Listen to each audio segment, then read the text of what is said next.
Welcome back to Vossman Reviews. I am Vossman. Let's get into this Grandeur of the Seas review for Royal Caribbean.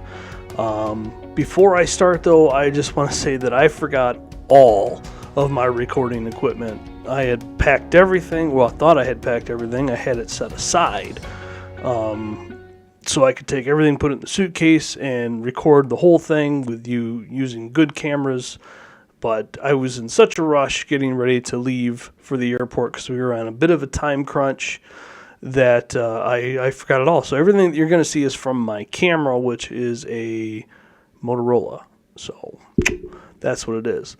Now, Grandeur of the Seas is the smallest ship that Royal Caribbean has operating. And not just the smallest class, but literally it's the smallest class, but it's also the smallest of that class. So if you're not a fan of small ships, then this probably is not going to be for you. But I personally didn't find anything wrong with it. I enjoyed it. We were there for 5-6 days, something like that. I think it was a 5-night, 6-day cruise. It was real intimate, right? That you met the same people over and over again. The dining hall, the service was really fast because they didn't have as many people that had to seat or feed. So you got your food really quick. There was no 2-3 hour dinners as you have maybe experienced in some of the larger ships for Royal Caribbean. It's an older ship. I think it was commissioned in '96. But it really doesn't seem like it's an old ship. It still has a little bit of an old field charm, but it's a nicer ship. It is. It really is for the size, for how old it is a nice ship. Now, you could feel a little bit more of the ocean motion. It didn't bother me because I never get any kind of motion sickness. My wife, however, did seem like she felt it a bit more than she has on other of the ships, but she didn't get sick. There was a couple that we met that one of them did get sick. He was kind of motion sick throughout the whole cruise, saying that they wanted to do this ship because it was on their bucket list, having it being the smallest ship, that they're probably not going to do it again. Also, the food on the main dining hall is the same as any other ship that I've been on. It was delicious food. The only thing I will say is the Windjammer. There were fewer options that you would typically find on a larger ship. The same couple that we had met, I think it was named Jake. I think it was Jake. He's vegan, and they really didn't have any vegan options, so they would have to do room service a lot, eating peanut butter and jelly throughout most of the cruise, which was unfortunate. But like I said, for being such a small ship, being outdated, it's a really nice ship. It's docked right now in the port of Miami, which is a really fun port. I think that dock that they're going to do is going to be the new one that Royal Caribbean is doing for Icon of the Seas. So by end of year 2024, I will have been on the smallest ship and the largest ship. Because we do have our cruise book for the end of 2024 for Icon of the Seas. But all right, so let's get into this. Located on deck 4, this is where we're going to enter the ship. It's the Centrum. Now, what it is, just this big circular room that goes up all the stories, all the way up to deck 9. Big open space. I just thought this was the coolest place to hang out. Especially with the R bar being right there. Then they went to a tree lighting ceremony while we were at sea the first night. They made it snow indoors, which was really fun. So this right here, this is the lower level. Panning left, you got a stage there where we have various musicians that are always going to be playing throughout the entire day. Looking straight up, I mean, this is the view that you get just looking in there. It just looks really cool. This is from the upper floor on deck 5. So basically 4, 5, and 6, you can surround the Centrum and just hang out and chill and do whatever you want. And the Centrum is where they did the 70s dance party, which was rocking amazing. I think just one of the coolest spots on this entire ship. Main pool deck's up on deck 9. Now, some would tell me that they think, well, this is just a small space. There's only one main pool. And that's true. However, it's a smaller ship, and there's not that many people. So really, I never found a spot where it was overly crowded or anything. Same thing goes for the solarium. A smaller solarium as far as ships are concerned, but again, this was not a very big ship. Therefore, there's not that many people. I never found any difficulty having any time in the pool or the hot tubs, and at the very back of it was what I would consider the cafe promenade. On larger ships, there's a little deli where you could have basically food any time of the day, plus you have your solarium bar. Located on decks 5 and 6 with access to both is the Palladium Theater.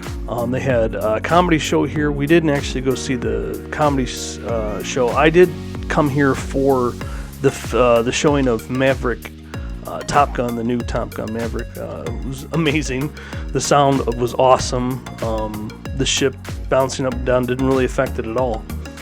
Great Gatsby Dining Hall, located on decks 4 and 5 towards the very back of the ship.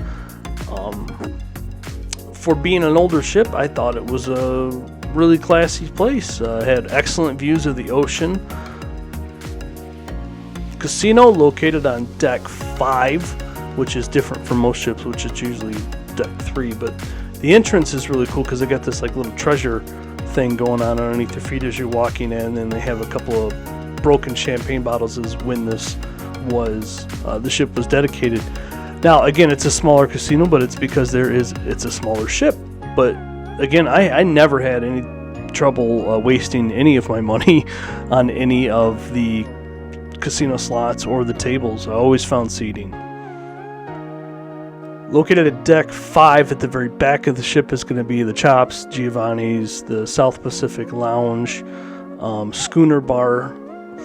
Now, the South Pacific Lounge wasn't really utilized much except for art auctioning and karaoke.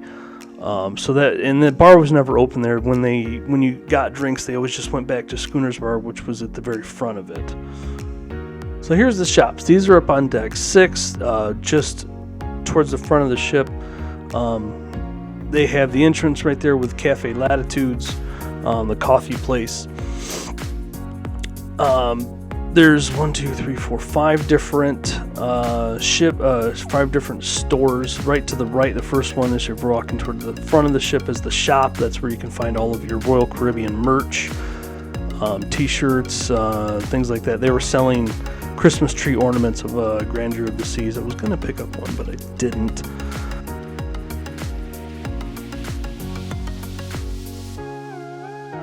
Port Merchants is just over there. That's your duty-free store, so you can get all your alcohol, your cigarettes, or whatever it is that you want to buy for duty-free. Facets is a watch it's a watch in like a bracelet type of store. Marco Polo, they have shirts in there. I almost went in here to pick up a shirt, or was trying to pick up a shirt to see if they had any something for fancy night for dinner, and they did not. That's unfortunate, though.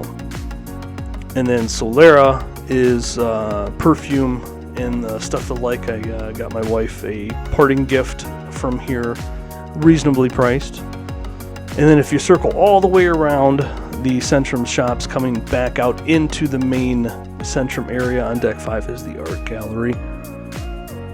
And there's Cafe Latitudes.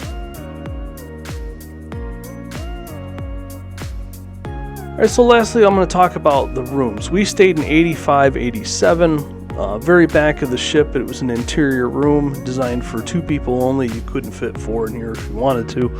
It was just a bed and a chair and a shower and a TV, and that's all they had. I mean, you had a closet with a safe and all that stuff. I didn't find any problems with it because it was just the 2 of us, and we hung up our clothes in the closet, so we had plenty of space. Really, we only did just a few things in there: sleep, shower, and that was about it.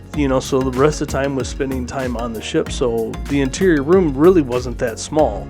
It worked perfectly for what we needed, and again, it didn't bother me so much as maybe a little bit of my wife, but the motion of the boat being more pronounced towards the rear of the ship usually didn't really bother me that much. It was just, again, always a gentle lulling.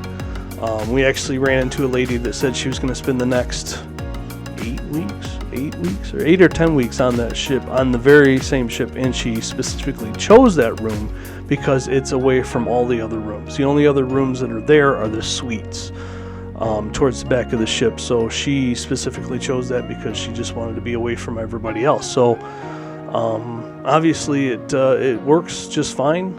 If you prefer a balcony, that's you. I don't necessarily need to have one, but thanks for watching the review. Hope you liked it. Hope you learned a little bit about Grandeur of the Seas.